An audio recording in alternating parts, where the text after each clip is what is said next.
What documents are required for license restoration? Two answers to this question. One, a lot. Two, a few really important ones, and we'll go to those.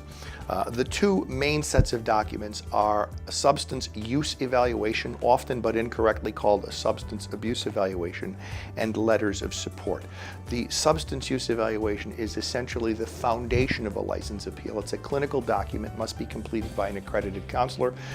The state, for its part, meaning the Michigan Secretary of State, wants to put its trust into that document as a clinically objective and reliable assessment of a person and the likelihood that he or she won't drink.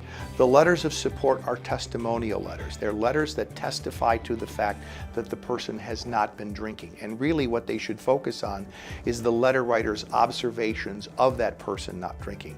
What they should not be are good guy letters. Jim is a good guy, Linda's a good gal. Couldn't matter less. The person's name could be Snake and they could be the worst person in the world, but if the letter verifies that they're not drinking, then it's a good letter. Conversely, if it's, Kind Carl and he's the nicest guy in the world, but the letter doesn't verify his abstinence from alcohol, it's completely useless.